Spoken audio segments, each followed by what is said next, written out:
প্রিয় বন্ধুরা, আমি আরানা জাহান বলছি। বন্ধুরা, আজকে তোমাদের আপন মায়ের সাথে ছেলের রাতের একটি সত্য ঘটনা বলবো। শেষ পর্যন্ত শুনলে তোমাদের ওটা আর স্থির থাকবে না।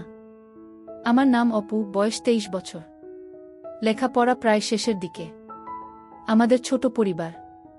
আমি, আমার বাবা আর মা। বাবা একটা বাইরে চাকরি করে। 20 দিনের ছুটিতে বছরে একবার বাড়িতে আসে। আমার মা কামিনী দেবী, ডাক নাম পলি, বয়স 40। মা আমাকে খুব খুব আদর করে, পাশাপাশি বিশ্বাসও করে। তবে কিছু ব্যাপারে আমাকে অতিরিক্ত শাসন করে। যদিও আদর করে বেশি, আমি মাকে তবুও একটু বেশি ভয় পাই। মার অবসর সময় কাটে পাশের বাড়ির অনুরাধা মাসির সাথে। উনারা আজ প্রায় 15 বছর ধরে আমাদের পাশে আছেন। মাসির ব্যাপারে পরে বলছি, তার আগে বাড়িটার বর্ণনা দিই। আমাদের আর মাসির বাড়ি পাশাপাশি। বাইরে থেকে মনে হয় এক পাঁচিলের ভেতর দুটো বাড়ি। আমাদের বাড়ির দক্ষিণে একটা পাঁচিল, তার ওপারে মাসিদের বাড়ি। আমার ঘর একেবারে উত্তরে। আমার আর মার ঘরের মাঝে একটা ছোট ঘর। যদিও আমাদের বাইরে একটা কোলতলা আছে। রান্নাঘরও বাইরে। দুটো ঘরের 3 পাশে পাঁচিল আর মাঝে 4 এর একটা গলি, সামনে উঠোন। পাঁচিলগুলো মাটি থেকে 9 ফুট উঁচু। মাসিদের বাড়িটাও একই ধাঁচের। দু বাড়ির মধ্যবর্তী দেয়ালে একটা গেট আছে, যেটা দিয়ে আমরা একে অপরের বাড়িতে যাই। এবার মাসির কথাই আসি। আগেই বলেছি, উনার নাম অনুরাধা, মার সমবয়সী। উনার একটাই মেয়ে, যার বিয়ে হলো 1 বছর হলো, আর থাকে চেন্নাইতে স্বামীর সাথে। মেসো থাকে বাইরে। মাসি পুরো একা। সেজন্যই মার সাথে তার জমে ভালো। মাসি আমাকে মার মতো আদর করে, তবে আমি কখনই তাকে মা কিংবা মাসির চোখে দেখিনি। প্রথম যখন বইতে গল্প পড়েছিলাম, সেটি ছিল মাসিকে সেবা দেওয়ার গল্প, যে গল্পে মাসিটার বর্ণনার সাথে অনুরাধা মাসির বেশ মিল ছিল। সেই থেকে শুরু। মাসিকে আমার কল্পনা এনে একটা জগৎ তৈরি করলাম। মায়ের প্রতি আমার কোনো অনুভূতি নেই। মাসির গলার আওয়াজ শুনলেই আমার বুক কাঁপতে থাকে। পরে ভাবলাম, হয়তো নিজের মা বলে তেমনটা ভাবতে পারি না, যেমনটা মাসিকে নিয়ে ভাবি। আমি অনেক দিন ধরে ভাবছিলাম, যদি মাসিকে একা পাওয়া যেত। সেই সুযোগ চলেও এলো। গত বছর মার্চের দিকে কলকাতা থেকে খবর এলো, আমার মার এক মাসতুতো দিদির মেয়ের বিয়ে। আমাদেরকে নেমন্তন্ন করা হলো। কিন্তু আমার তখন পরীক্ষা চলছিল। এখনো 2টো পরীক্ষা বাকি। তো ঠিক হলো, মা যাবে, আমি থাকব। মাসিমা না আসা পর্যন্ত আমাদের বাড়িতেই থাকবে আমার দেখাশোনার জন্য। মাত্র 3-4 দিনের ব্যাপার। তো মা চলে গেল। আর আমিও তৈরি হতে লাগলাম আমার উকি মারার মিশন কমপ্লিট করার জন্য। আমি আমার ডিজিটাল ক্যামেরাটা রেডি রাখলাম। প্রথম 2 দিন পরীক্ষার জন্য এত ব্যস্ত ছিলাম যে কোনো কাজ করার সুযোগ ছিল না। পরের দিন দুপুরে আমি খেয়ে দিয়ে মাসিকে বাইরে যাবার নাম করে বেরুলাম। মাসি মার ঘরে। একটু পর আমি আলতো করে গেট খুলে ঢুকলাম। তারপর আমার ঘরের উত্তর পাশের গলি দিয়ে ঢুকে বাড়ির পেছন গলি হয়ে দক্ষিণে মার ঘরের কাছে গেলাম। মার ঘরে 2টো জানালা। একটা দক্ষিণে, আরেকটা পশ্চিমে। আমি পশ্চিমের জানালার নিচে বসে আছি। জানালার পাশেই খাট। আমি আস্তে করে উকি দিয়ে দেখি মাসি খাটে পা ছড়িয়ে শুয়ে আছে। মাসি দেখলাম মোবাইলটা নিয়ে কাকে যেন ক্যাল করছে। একটু পর যা শুনলাম, হ্যালো পলি, কিরে, কি খবর তোর? আজ সন্ধ্যায় রওনা হবি? বলিস কি রে? ভালো করে মাস্তি কর। আর হ্যাঁ শোন, কাল আসার পথে একটা অলিভ অয়েলের কৌটো আর 6-7 প্যাকেট মোজা নিয়ে আসিস। আমার আর কি খবর বল? তুই নেই, আর তার ফলে দেহটা একেবারে চুপসে গেছে রে। তাড়াতাড়ি আয়। ওকে, বাই। মাসির এ কথা শুনে আমি আর কি উকি মারব, আমার মাথা বনবন করে ঘুরতে লাগল। আমি এমন একটা নিরাপদ জায়গা খুঁজতে লাগলাম, যেখান থেকে খুব নিরাপদে মার ঘরে উকি মারা যাবে। ভাবতে ভাবতে পেয়েও গেলাম। বাচ্চা ঘরের উপর কিছু খালি জায়গা আছে। ওখানে উঠে হার্ডবোর্ড টেনে দিলে বাহির থেকে কেউ বুঝতেই পারবে না আমি এর ভেতর আছি। আর ভেন্টিলেটর দিয়ে মার ঘরটাও পুরো দেখতে পারব। পশ্চিমে আরেকটা ভেন্টিলেটর আছে, যেটা দিয়ে হালকা বাতাস পাওয়া যাবে। তবে গরমে বেশ কষ্ট করতে হবে। তা হোক, অন্তত আসল ঘটনাটা তো জানতে হবে। আমি এবার তৈরি হতে লাগলাম। মা আসুক, তারপর দেখি কি করা যায়। আর যদি বেশি রিস্কি হয় ব্যাপারটা, তাহলে গলির ওখান দিয়ে জানালা উকি দিতে হবে। আমি প্রস্তুত। মা আগের দিন সন্ধ্যা রওনা দিলেও পৌঁছল আজ দুপুরে। বাড়িতে ঢুকে আমাকে দেখে একটা হাসি দিল, তবে সেই হাসি দেখেই বুঝতে পারলাম যে মা আমার অনেক ক্লান্ত। মা তার ঘরে ঢুকলো, আমিও পেছন পেছন গেলাম। মা হ্যান্ডব্যাগটা বিছানা রেখে চুলের বাঁধন ছাড়তে ছাড়তে আমার টুকটাক খবরাখবর নিল। তারপর আমাকে বলল যে একটু মাসির সাথে দেখা করবে। এই বলে মাসির বাড়ির দিকে চলে গেল। আমি দৌড়ে গিয়ে বারান্দার দরজাটা লাগিয়ে মার ঘরে এসে হ্যান্ডব্যাগটা খুললাম। দেখলাম একটা ক্রিম, 6 প্যাকেট মোজা আর মার দরকারি কিছু জিনিস। এবার পাশের চেইনটা খুলতে আমি অবাক হয়ে গেলাম। আমার মাকে আমি আজ পর্যন্ত কখনো এই কাপড় না পরা অবস্থায় দেখিনি। আর উনি কিনা কলকাতা থেকে এসেছেন এটা না পরে? আমার মাথায় আরেকটা প্রশ্ন জাগল, বাসে যেখানে 4 ঘন্টা লাগে সেখানে এত দেরি হলো কেন? আমি ঠিক করলাম কোনো প্রশ্নও নয়, শুধু আড়াল থেকে দেখে যাব। আমি মার ব্যাগটা আগের মতো রেখে চলে এলাম। দুপুরে খেয়ে দেয়ে মা ঘুম দিল। আমার মার ঘুম খুবই গভীর, তাই আমি এই ফাঁকে আমার কাজ এগিয়ে নিতে চাইলাম। বাবার একটা পুরানো লুঙ্গি নিলাম, ভিডিও রেকর্ডার এর ব্যাটারি চার্জ করলাম, আর একটা খালি বোতল জোগাড় করলাম। বিকেলে মা ঘুম থেকে উঠলে আমি মাকে বললাম যে আজ রাতে খেলা আছে, আমি আমার এক বন্ধুর বাড়িতে সবাই মিলে খেলা দেখব, তাই রাতে বাড়ি ফিরতে দেরি হবে। মা জিজ্ঞেস করল কত দেরি হবে, যেই আমি বললাম রাত 3টে। অমনি মার মুখটা খুশিতে উজ্জ্বল হয়ে উঠল। মা হেসে বলল ঠিক। তারপর মাসির বাড়িতে গেল আর আমাকে বলল যাওয়ার আগে আমি যেন তালা লাগিয়ে যায়। আমি মাথা নেড়ে সায় দিলাম।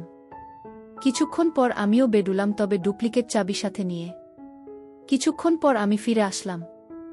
এবার আমি আমার আস্তানা সাজাতে লাগলাম।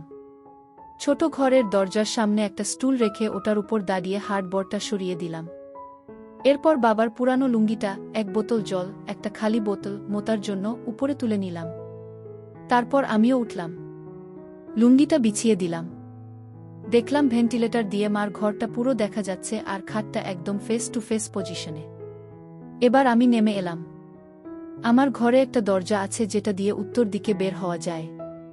দরজাটা এতদিন ভেতর থেকে, আজ দরজাটা লাগাবো ভেবে আমি ভেতর থেকে তালাটা খুললাম আর বাইরে দিয়ে লাগিয়ে দিলাম। আমার কাজ মোটামুটি শেষ। আমি এবার বেডুলাম। রাত 9টার দিকে মা ফোন করতেই আমি বাড়ি এসে খেয়ে নিলাম। মা, শোন, তোর মাসি আজ আমার সাথে থাকবে। তুই এসে দরজায় টোকা দিবি না। আগে আমাকে ফোন করবি, নইলে তোর মাসির ঘুমের ডিস্টার্ব হবে। বুঝেছিস? আমি হ্যাঁ মা। আমি বেডুলাম তবে। মা হ্যাঁ যা।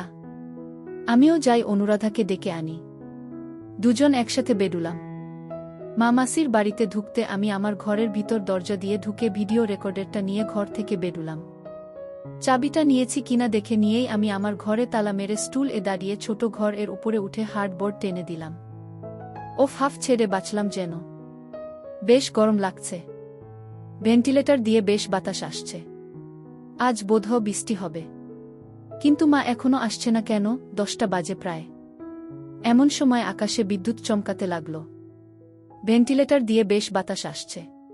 যাক, ভালোই হলো, গরমে কষ্ট করতে হবে না। তবে এসব যখন ভাবছি তখনই গেট খোলার আওয়াজ পেলাম। মা আর মাসি আসছে। আমার বুক ধরফর করতে লাগল। ভেন্টিলেটরে চোখ রাখলাম। দরজা খুলে প্রথমে মা, তারপর মাসি ঢুকল। মা বলল, চল আগে ফ্রেশ হয়ে আসি। ঠিকই বলেছিস রে, চল। মা আর মাসির মুখে এসব শুনে আমার নিঃশ্বাস বন্ধ হবার জোগাড় হল। দুজন একসাথে বাচ্চা ঘরে গেল। প্রায় মিনিট 5 পর দুজন বেডুলো এবং ঘরে ঢুকে দরজা লাগিয়ে দিল। মা আর মাসি ঘরে ঢুকে দুজন দুপাশের জানালাটা লাগিয়ে দিল। বাইরে বৃষ্টি হচ্ছে খুব। মা বিছানা থেকে চাদরটা নামিয়ে একটা পুরানো চাদর বিছিয়ে দিল। তবে এবার যা ঘটল তাতে আমার বুক এতটাই ধরফর করতে লাগল যেন মনে হলো আমি মারা যাব। মা বলল, হ্যারে দেখতো বারান্দার গেটে তালা লাগিয়েছি কিনা। মাসি বাইরে গেল। আমার হার্টবিটও চলাচল বেড়ে গেল। মাসি আবার ফিরে এলো ঘরে, হ্যারে লাগানো আছে। এটা বলেই চুলটা ছেড়ে দিল। মা এতক্ষণ কি যেন করছিল পেছন থেকে, আমি ঠিক দেখতে পারছিলাম না। এবার ঘুরে দাঁড়াতেই বুঝলাম কপালে বিরাট একটা সিঁদুরের টিপ ও নাকে একটা নাকচাবি লাগিয়েছে। ওটা দেখে মাসি বলল, কিরে, আজ বোধহয় একটু বেশি গরম হয়ে গেছিস। ব্যাপারটা কি শুনি? বিছানায় যা আগে, তারপর বুঝবি ব্যাপারটা কি। মাসি এক মুহূর্তে একসেট হয়ে নিল। এ আমি স্বপ্ন দেখছি না তো? মাসি সোজা গিয়ে বিছানায় আতশোয়া হল। খাটে হেলান দিয়ে আমার দিকে তাকিয়ে আছে যেন। মাসি এবার মাকে হাঁক ছুডুল পলি। তোর হলো? এখনো কাপড় ছাড়িসনি তুই? আসছি বাবা, আসছি। মা বলল, আজ অপু বাড়িতে নেই। সবে বাজে 10টা, এখনো হাতে 5.5 ঘন্টা বাকি। এত তারা কিসের? যদি আমার চোখ ভুল না করে থাকে তবে এটুকু বলতে পারি, চুল ছেড়ে দেওয়ার সাথে সাথেই মাকে ঘাতক মুভির বিন্দু মাসির মতো লাগছে। আমি মার থেকে চোখ ফেরতে পারছি না। মা এবার মাসির পাশে গিয়ে শুল। মাসি। হ্যাঁ রে, এবার বল। মা, তুই তো জানিস আমার যে দিদির মেয়ের বিয়ে হলো, উনার একটাই ছেলে একটাই মেয়ে। তো মেয়ে এতদিন মুম্বাই ছিল, বিয়ের জন্য কলকাতায় এসেছে, আর ছেলেটা কলকাতাতে থাকে। এই ধর অপুর বয়সী। উনাদের বিরাট বাড়ি, বেশ পয়সাওয়ালা বুঝলি। আমকে তো বিয়ের অনুষ্ঠানের সব পোশাক উনারাই দিয়েছেন। এবার আসি আসল ঘটনায়। আমি যেদিন গেলাম তখনও তেমন আত্মীয় এসে পৌঁছায়নি। দিদি তো খুব খুশি। ওর ছেলেটা মানে জয় আমাকে দেখে আরও খুশি। ছেলেটার গড়ন ঠিক আমাদের অপুর মতন বুঝলি। তো ওখানে থাকতে গিয়ে একটা ব্যাপার খেয়াল করলাম, জয় প্রায় সারাক্ষণ আমার আশেপাশেই ঘুরঘুর করে। আমি অতটা গুরুত্বের সাথে দেখিনি ব্যাপারটা।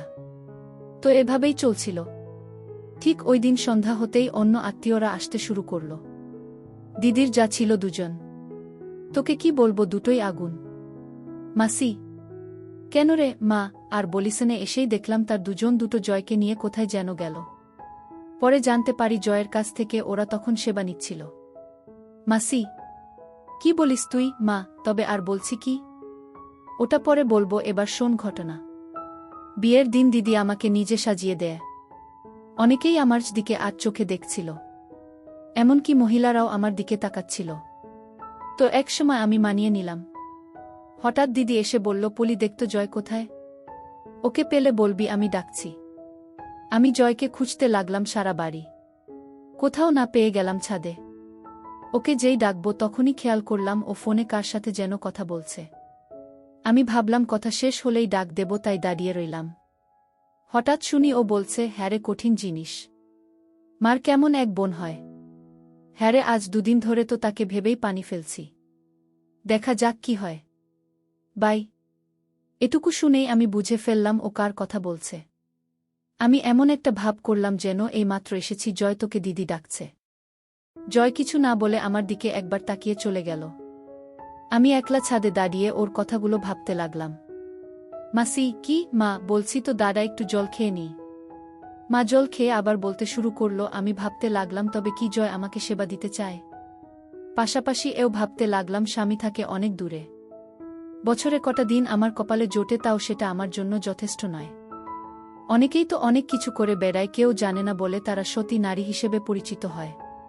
তাহলে আমাকে যদি কেউ কাছে চায় তো আমি কেন সাড়া দেব না? আমারও তো একটা খিদে আছে। এটা চিন্তা করেই আমি সিদ্ধান্ত নিলাম যে জয়কে দিয়ে সেবা নিব, যেই ভাবা সেই কাজ। ততক্ষণে আমার ভেতর একটা খিদে জেগে উঠেছে। সেদিন পুরোটা সময় আমি জয়কে টিচ করেছি, ওর সামনে দুলিয়ে হেঁটেছি। আর পরের দিনগুলোতে তো বাগান দেখিয়ে দেখিয়ে ওর অবস্থা খারাপ করে দিয়েছি। তো পরদিন আমি বাড়ির উদ্দেশ্যে রওনা হব। দিদি কিছুতেই আমাকে একা ছাড়বে না, তাই বলল যে জয় আমার সাথে যাবে। তো এটা শুনে আমি একটু মজায় পেলাম। আমি বেশ ছেনালি একটা সাজ দিলাম। আমরা শেষ বিকেলে বের হলাম। বাস স্টপে গিয়ে জয় টিকিট নিল। পরে বাসে উঠে দেখি একদম পেছনের 2 জনের একটা সিট। আমি তো বুঝতে পেরেছি। আমি একটা ছেনাল হাসি দিয়ে বললাম, খুকিরে বেছে বেছে একেবারে পেছনের সিট নিলি যে? জয় বলল, পেছনে নাকি ঝামেলা কম। আমি একটা হাসি দিয়ে জানালার পাশে বসলাম। আমাদের সামনে এক জোড়া বুড়ো মহিলা আর বামে তাদের সাথের বুড়ো লোকটা ছিল। তো বাস ছেড়ে দেওয়ার কিছুক্ষণ পর এ পাশের বুড়টা ঘুমিয়ে পড়ল। আমি জানালা দিয়ে বাইরে দেখছিলাম, কিন্তু আর চোখে দেখি চোখ দিয়ে গিলছে। আমি একটু নড়াচড়ার ভান করে শাড়িটা একটু টেনে নিলাম। এখন বাঁ দিকেরটা পুরোটাই দেখা যাচ্ছে। আর চোখে তাকিয়ে দেখি জয়ের ফুলে ফুলে উঠছে। হঠাৎ গাড়িটার গতি কমে আসলো একটা পেট্রোল পাম্পে ঢুকল তেল নেয়ার জন্য। আমি বাস থেকে নামলাম বাচ্চাঘরে যাব বলে। তখন সন্ধে প্রায়। মা বলতে লাগলো বাসটা পাম্পে থামতেই আমি বাস থেকে নেমে পাম্পের বাচ্চাঘরে গেলাম। ফ্রেশ হওয়ার পর যেই বেরুব তখনই আমার মাঝে ছেনালি কাজ করল। উচটা খুললাম, তারপর সেটা হ্যান্ড ব্যাগে রেখে দিলাম। মাসি। কিন্তু কেন? মা। আরে দেখানোর জন্য। এরপর আমি আবার ফিরে এলাম বাসে। সিট এ বসার আগে শাড়িটা এমনভাবে গোছালাম যাতে দেখা যায় আমি বসতেই দেখি দু চোখে গিলছে। আমি না দেখার ভান করে বসে রইলাম। বাসটা ছাড়তে থাই এ একটা হাত তুলে দিল। আমি ওর দিকে তাকিয়ে একটু হাসতেই ও আরও উৎসাহিত হল। এভাবে প্রায় ৩০ মিনিট সেবা নিলাম। আকসে কি টেপন। আমি তো প্রায় পাগল হয়ে যাচ্ছিলাম। হঠাৎ সে বলল, মাসি তৈরি হও, আমরা নামব। নামব মানে? মাসি কথা বলো না তো, যা বলছি করো। আমাকেও যেন কি পেয়ে বসেছিল। আমি নিজেকে গুছিয়ে নামার প্রস্তুতি নিলাম। কোথায় নামছি, কেন নামছি কিচ্ছু জানি না। বাসটা একটা ছোট টাউন এসে থামল। আমরা নেমে পড়লাম। আমি ওকে জিজ্ঞেস করলাম আমরা কোথায় যাব আর বাস থেকে নামলামই বা কেন। ও বলে কিনা আমরা বাস এর ভেতর যে টেস্ট ম্যাচ শুরু করেছিলাম সেটার তো দ্বিতীয় ফরম্যাট খেলতে নেমেছি। আমি অন্যদিকে মুখ ফিরিয়ে হেসে দিলাম। এবার আমরা বড় রাস্তা পার হয়ে একটা ছোট রাস্তা ধরে এগোতে থাকলাম। কিছুক্ষণ হাঁটার পরে একটা রেল স্টেশন দেখতে পেলাম। স্টেশনটার উল্টো দিকে একটা পাঁচিলে ঘেরা বাড়ি। জয় একটু দূরে গিয়ে কাকে যেন ফোন করল, আর কিছুক্ষণের ভেতর একজন ৪৪ বছর বয়সের মহিলা দরজা খুলে আমাদের ভেতরে নিয়ে গেল। বাড়িটিতে আমরা ছাড়া আর কেউ নেই। আমি জয়কে বাড়িটা কার জিজ্ঞেস করতেই ও শুধু বলল, অত জেনে লাভ নেই। আমরা বিরাট একটা ঘরে ঢুকলাম, যার সাথে এটা ছোট ঘরও আছে। ঘরে ঢুকে দরজা লাগিয়ে দিল, তার আগে ওই মহিলাটিকে কি যেন বলল। এরপর ও ছোট ঘরে গিয়ে ফ্রেশ হয়ে এলো। আমিও ফ্রেশ হয়ে বেরিয়ে এলাম। ও আমাকে রেখে কিছুক্ষণের জন্য বাইরে গেল, আর আমিও এই সময়টা কাজে লাগলাম। মাসি কিভাবে বলো না রে? মা বলছি বাবা। আমি হ্যান্ডব্যাগ থেকে লিপস্টিক বের করে গাঢ় করে লাল লিপস্টিক আর চোখে একটু কাজল দিয়ে নিলাম। ঘরে একটা আয়না ছিল, ওটাতে দেখে নিজেকে বেশ সুন্দরী মনে হলো। তাও ভাবলাম কিছু একটা বাদ পড়েছে। আমি তখন আমার ব্যাগ খুলে একটা নাকচাবি বের করলাম। এই যে দেখছিস নাকচাবিটা, এটাই। ওটা নাকে দিয়ে আবার আয়নায় দাঁড়াতেই নিজেকে আরও মায়াবী মনে হলো। ঘড়িতে তখন রাত ৯টা। একটু পরেই দরজায় টোকা পড়ল। আমি দরজা খুলতে ও আমার দিকে হা করে তাকিয়ে রইল। আমি কোমরে ২ হাত রেখে একটু বেঁকিয়ে দাঁড়ালাম আর ওকে বললাম, কিরে ভেতরে আসবি না? ও কোনোমতে ঘরে ঢুকল। আমি দরজাটা লাগিয়ে ওর দিকে ঘুরতেই দেখি ও আমার দিকেই তাকিয়ে আছে। আমি খুব অবাক হচ্ছিলাম যে ছেলে বাসে এতক্ষণ ধরে আমাকে সেবা দিল, অথচ সেই এখন ভেবদা মেরে দাঁড়িয়ে আছে। আমি ওকে বিছানায় ধাক্কা দিয়ে বিছানায় ফেলে দিই। আমার দিকে এক দৃষ্টিতে চেয়ে রইল।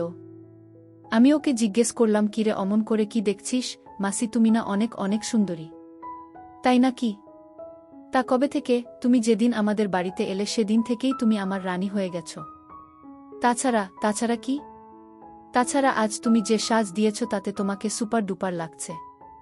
তাই বুঝি? হ্যাঁ গো তাই। হারে এটা কার বাড়ি রে? এ বাড়ি থেকে বের করে দেবে না তো? একদম না। কি যে বলো না। বের করবে কেন? না মানে অচেনা বাড়ি। এই মহিলাটাই বা কে? এটি ওই মহিলারই বাড়ি। উনি আমার ছোট কাকিমার মাস্তুতো দিদি।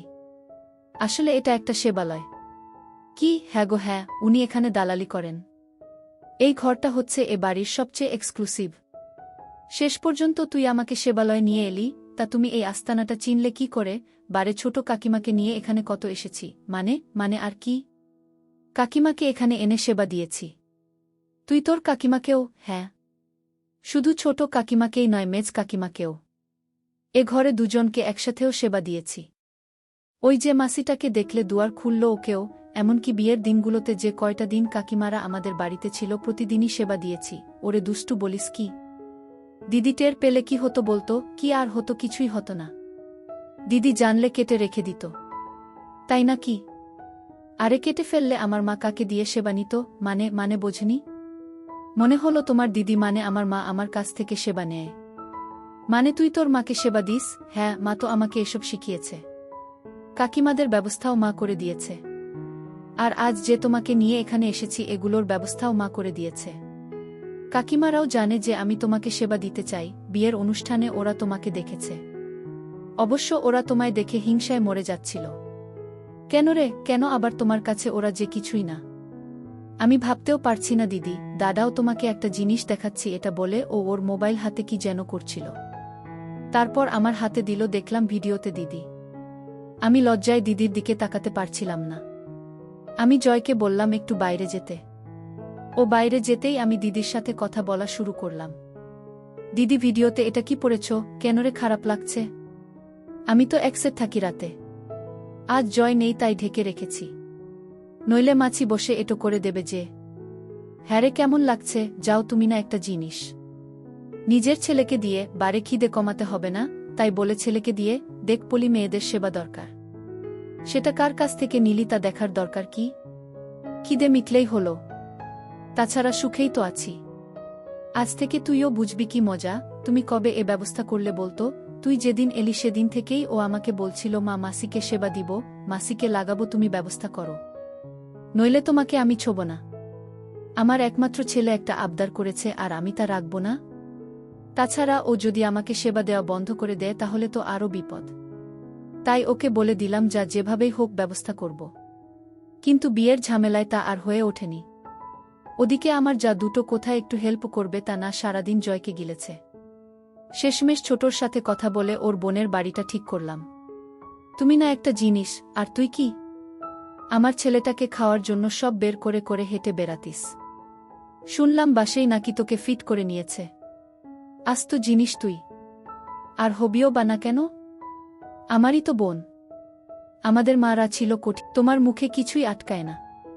এখন আবার আমাদের মায়েদের কথা টেনে আনো। তবে হ্যারে, তুই বাসের ভেতর নিয়ে এসে ভালোই করেছিস। কেন বলতো? যদিও আমার ধারণা ছিল তুই সেবা নিতে রাজি হবি, তাও যদি রাজি না হতিস তাহলে তোকে আমি ফোন করেই বাড়িতে আনিয়ে জোরপূর্বক সেবা নেওয়াতাম।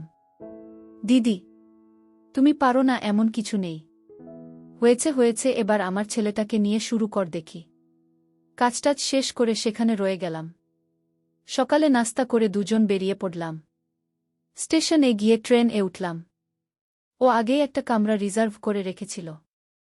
টিকিট চেক হয়ে যাওয়ার পর ও দরজা লাগিয়ে আমাকে সেবা দিতে চাইল, কিন্তু ট্রেন এর ভেতর সাহস হচ্ছিল না বলে আমি ওকে দিইনি। আমাকে স্টেশন এ নামিয়ে দিয়েই ও ফিরতি ট্রেন এ চলে গেল। আমি আসার পথে মোজা কিনে নিলাম। এই হলো আমার ঘটনা। মাসি, বাবা তুই পারলিও বটে। মা, কেন তোর হিংসে হচ্ছে নাকি রে? মাসি, না হিংসে হবে কেন? আমিও একটা পেয়ে গেছি রে। মা, কি বলিস? কিভাবে? মাসি, তবে শোন, কাল খুকির ওখানে যাচ্ছি বুঝলি। ওরা নাকি একটু চেন্নাই যাবে, কিন্তু ওর দেবরকে দেখাশোনা করার কেউ নেই। ছেলেটার বয়স কত আর 23-24 হবে হয়তো। আমাকে একথা বলতেই আমি বললাম আমি আসছি। তোকেও দেখে গেলাম, আবার যতদিন তোরা চেন্নাই থাকবি ততদিন তোর দেবরের দেখাশোনা আমিই করব। খুকি তো মহা খুশি। আমিও খুশি, কারণ এই ফাঁকে আমিও ততদিন বেশ সেবা নেব। মা, কি বলিস তুই? তা ছেলেটাকে বাগে আনলি কবে? মাসি, বারে গতবার ইশারা ইঙ্গিতে অনেক কিছুই বুঝিয়েছিলাম। আজ প্রায় কয়েকদিন হলো ভিডিও কলে বাগান দেখিয়েছি। এখন শুধু আসল কাজটাই বাকি। মা, তলে তলে এত দূর? মাসি, বারে আমাকে না জানিয়ে তুই পারলে আমি কেন পারব না? শোন, তুইও যেমন আমিও তাই। মা, হ্যারে, আমরা হলাম এক জোড়া জিনিস। তাহলে তো আগামী কতদিন তোকে খুব মিস করব রে। কার সাথে হবে বলতো? মাসি, কেন রে, তোর স্বামীকে বলো না। মা, আমার কি আর সেই কপাল আছে? এত দূরে থাকে, আমার যে মাসে একবার সেবা নেওয়া সম্ভব না। মাসি, কোনো চিন্তা করিস নে, অল্প কটা দিনই তো, তারপর তো আমি ফিরে আসবেই। ততদিন না হয় নিজেকে ধরে রাখ। মা, তা না হয় রাখলাম, তা আজ কি করব বলতো? মাসি, আজ একটু নতুন উপায়ে হবে। আমি একটা নতুন জিনিস পেয়েছি রে। মা, কি জিনিস? মাসি একটা কৃত্রিম মেশিন বের করল। মা, এটা কিভাবে ব্যবহার করে? কোথায় পেলি? মাসি, এটা আমাকে খুকির দেবর পাঠিয়েছে। আর এটা ব্যবহার করা একদম সোজা। মা, বেশ ভালোই হবে রে। নিজেরাই নিজেদের সেবা দিব। কি বলিস? মাসি, তা তো বটেই। তবে তাই বলে বসে থাকলে চলবে না, কিন্তু সেবা নেওয়ার সুযোগ তৈরি করতে হবে। এখন চল আমরা একটু মজা করি। অনেক মজা হয়েছে, চল ফ্রেশ হই। মা, হ্যাঁ চল। মাসি, খোকা, মা ভোর রাতে ফিরবে। একসাথে বাচ্চা ঘরে অর্থাৎ নিচে গেল। দুজনেই ফ্রেশ হয়ে নিল। মা বাতি নিভিয়ে দিল। প্রায় 30 মিনিট পর আমি নেমে আমার ঘর দিয়ে বেরিয়ে মাকে ফোন করলাম যে আমি আসছি গেট খুলতে। আমি এমন একটা ভাব করলাম যেন ঘুমে কাতর। মা গেট খুলে দিতেই আমি সোজা আমার ঘরে গিয়ে শুয়ে পড়লাম। পরদিন আমি একটু দেরি করেই ঘুম থেকে উঠলাম। উঠে ফ্রেশ হয়ে রান্না ঘরে গেলাম, দেখি মা রান্না করছে। মা আমাকে দেখে একটা হাসি দিয়ে জিজ্ঞেস করল কি খাবো। আমার কেন জানি কিছু খেতে ইচ্ছে করছিল না, ভাবলাম একেবারে দুপুরে খেয়ে নেব। মাকে বলতে মাও কিছু বলল না। মাসির কথা জিজ্ঞেস করতেই মা বলল মাসি তার মেয়ের কাছে যাওয়ার জন্য সকালে বেরিয়ে গেছে। এভাবে সাদামাটা ভাবে কেটে গেল পরের 4টে দিন। আমি এর মধ্যে প্রতিদিন রাতেও মা আর মাসির রেকর্ড করা ভিডিওটা দেখে শান্ত হতাম। তবে মা যে বেশ কষ্টে আছে তা বোঝা যাচ্ছে। আগে মাসি থাকায় সময়টা বেশ কেটে যেত। এখন মার রাতগুলো ছটফট করতে করতে কেটে যায়। মাসি যাওয়ার ঠিক 6 দিনের মাথায় এক রবিবার মা বেশ ছুটাছুটি করতে লাগল। রান্না বান্না নিয়ে সকাল হতে বেশ ব্যস্ত হয়ে পড়ল। আমি মাকে জিজ্ঞেস করলাম এত আয়োজন কেন? মা জানল তার মাস্তুতো দিদি কদিন আগে যার মেয়ের বিয়েতে কলকাতা গেল উনি আসছেন। খবরটা শুনে টনটন করে উঠল। কারণ এই মাসি একটা জিনিস, মনে হচ্ছে কিছু একটা হবে। আমি জিজ্ঞেস করলাম কখন আসবে? মা জানল দুপুর 2টো নাগাদ চলে আসবে। আমি এরই মধ্যে স্নান সেরে নিলাম। মাও স্নান সেরে বেশ পরিপাটি হয়ে নিল। মাসি এলো 2টা দেশে। আমাকে দেখে মাসি বেশ অবাক হল। বারবার মাকে বলতে লাগলো তোর ছেলেটা বেশ হয়েছে। এটা বলার পর দেখলাম মা ও মাসি দুজনেই মুচকি মুচকি হাসছে। যদিও আমি ব্যাপারটা ধরতে পারলাম না, তারপরও মাসির মুখে কথাটা শুনে বেশ লাগল। মাসির নামটা বলেনি, রামা। বেশ দেখতে। খেয়ে দিয়ে মাসি আমার ঘর এলো আমার সাথে গল্প করতে। মাসি মাকে বলল একটু রেস্ট নিতে, সারাদিন অনেক কাজ করেছে বলে। মাও কথা না বাড়িয়ে আমাদেরকে রেখে ঘরে গিয়ে শুয়ে পড়ল। মাসি দরজা লাগিয়ে আমার বিছানায় উঠে বসে আমার সাথে গল্প করতে লাগল। আমার লেখাপড়ার খবরাখবর নিল। আমিও টুকটাক কিছু জিজ্ঞেস করলাম। জয়ের কথা জিজ্ঞেস করতেই মাসি জানল জয়কে মুম্বাই পাঠানো হয়েছে। ও এখন থেকে নাকি ওখানেই হঠাৎই মাসির প্রশ্ন অন্যদিকে মোড় নিল। মাসি কিরে অপু, তোর কোনো গার্লফ্রেন্ড আছে? আমি কেন বলতো? মাসি বলো না। লজ্জা পাচ্ছিস কেন? তুই পলির সাথে এসব নিয়ে কথা বলিসনি? আমি মার সাথে। মাসি হ্যাঁ। কেন মাকে এসব বলা যায় না বুঝি? জয় তো আমার সাথে এসব বিষয়ে খুবই ফ্রি। তোর মাকে কি তুই ভয় পাস নাকি? আমি তা কিছুটা পাই। মাসি আমাকে মনের কথা বলতে পারিস। ভয় পাওয়ার কিছু নেই। বলো না তোর গার্লফ্রেন্ড আছে কিনা? আমি না নেই। মাসি ও আচ্ছা, ভালো। তা কাউকে মনে মনে পছন্দ করিস নাকি? আমি না, তেমন কোনো পছন্দ নেই। মাসি কি যে বলিস না, তোর মতো একটা ছেলের গার্লফ্রেন্ড নেই এটা কোনো কথা? কিভাবে কাটাস দিনকাল? জয় তো মেয়েদের ছাড়া থাকতেই পারে না। আমি জয়ের তো তোমার মতো একটা ফ্রেন্ডলি মা আছে, তাই ও এসব পারে। অবশ্য আমার মা যদি তোমার মতো হতো তবে আমিও পারতাম। মাসি তা কেমন মেয়ে তোর পছন্দ? আমি এই ধরো আমার চেয়ে বয়সে বড় মেয়েদেরকেই আমার বেশি পছন্দ। মাসি তোদের বয়সী ছেলেদের এই এক সমস্যা, শুধু বড় মেয়েদের দিকেই চোখ পড়ে তাদের। জয়েরও একই অবস্থা এখন দেখি তোরও। কে জানে কখন হয়তো বলে বসবি মাসি তোমাকেই আমার পছন্দ। হা হা হা। আমি সে তো কবে থেকেই আমি তোমাকে পছন্দ করি। মাসি বলিস কি? তা কবে থেকে আমাকে তোর পছন্দ? আমি একটু সাহস নিয়ে দুরু দুরু বুকে জুয়াটা খেলেই ফেললাম। তামার মুখে যেদিন তোমার অসাধারণ গুণের কথা শুনলাম সেদিন থেকেই। মাসি তা কি সেই গুণটা শুনতে পড়ি কি? আমি অবশ্যই পারো। আসলে মার কাছে তোমার আর জয়ের সম্পর্ক আর জয়ের জন্য মাকে ফিট করে দেওয়ার কথাটা শুনে আমি তোমার প্রেমে পড়ে গেছি।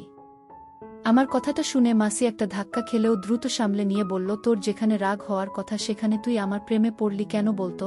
আমি বারে পৃথিবীতে কজন মা পড়ে ছেলেকে এভাবে ভালোবাসতে? তোমার এই গুণটাই আমাকে আকৃষ্ট করেছে। মাসি একটা প্রশ্ন করি? আমি জানি তুমি কি প্রশ্ন করবে। তোমাকে আমি একটা ভিডিও ফাইল দেব আমার নিজের হাতে রেকর্ড করা, ওখানেই তুমি উত্তর পেয়ে যাবে যে কিভাবে আমি এ ব্যাপারগুলো জানলাম। মাসি আমার আরেকটা প্রশ্ন ছিল রে। আমি বলো না। মাসি তুই কি পলিকে মানে তোর মাকে? বুঝতেই পারছিস আমি কি বলতে চাইছি। আমি তোমার বক্তব্যটা কি শুনি। মাসি আমি মনে করি তোদের দুজনের মধ্যে এই সম্পর্কটা হওয়া উচিত। এতে দোষের কিছু নেই। আমি সহ আমাদের গ্রুপের প্রায় 10 জন নারী তাদের ছেলের সাথে এরকম সম্পর্কে জড়িয়েছি এবং সুখেই আছে। আমি আর জয়ও বেশ আছি। তাছাড়া তোর মার পক্ষে তোর বাবাকে ছাড়া দিন কাটানো বেশ কষ্টকর। তোর নিজের ব্যাপারটা দেখ। তুই বিয়ে করতে আরও প্রায় 7 বছর। এতদিন কিভাবে থাকবি? তোর আর পলির মধ্যে যদি ব্যাপারটা ঘটে তবে তুই অনেক শান্তিতে থাকতে পারবি। তোর বিয়ের সময় আসতে আসতে তোর মাও বেশ ঠান্ডা হয়ে আসবে। তাছাড়া তোরা একে অপরকে খুব গভীরভাবে ভালোবাসতে পারবি। সবচেয়ে বড় কথা হলো এটা খুবই নিরাপদ। জানাজানি হবার ভয় নেই এতে। বুঝেছিস আমি কি বললাম? আমি সবই বুঝলাম, কিন্তু মাকে এ কথা বলা আমার পক্ষে সম্ভব নয়। মাসি, ধুর বোকা, আমি থাকতে তোর কোনো চিন্তা নেই। আমি এমনভাবে সব সাজাবো যে পলি নিজে তোর কাছে ধরা দেবে।